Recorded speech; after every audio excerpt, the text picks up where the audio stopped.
Hey, what's going on these back roads and paved streets? My name is Keisha and I am a homesteader.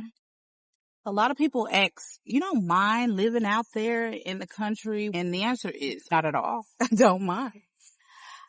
I personally think that homesteaders homestead for maybe a few reasons.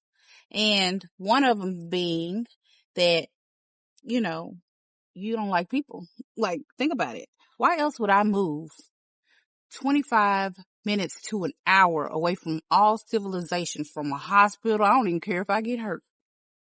From a hospital, from a restaurant. We're tired of neighbors. We've all been burnt by a neighbor at some point in our lives. Let's think about it. If you had a neighbor that loved to play loud music, or you had a neighbor who had a whole lot of kids that didn't understand the difference between your yard and their yard. You had a neighbor that always needed a ride. You had a neighbor that kept more company. That door stayed swinging back and forth. That door would get open and closed more than your refrigerator. You got a neighbor that's always partying. Like, who party every weekend? Like, every weekend? We had a neighbor who more people pulled up in their driveway than Chick-fil-A.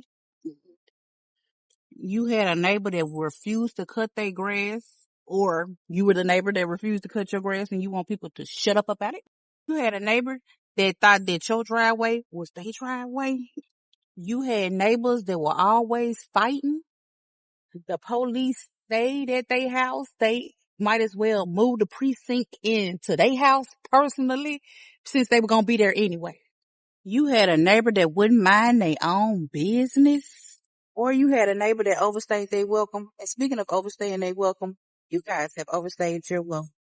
And therefore, I'm going to have to trespass you. I'm going to need you to get off my land.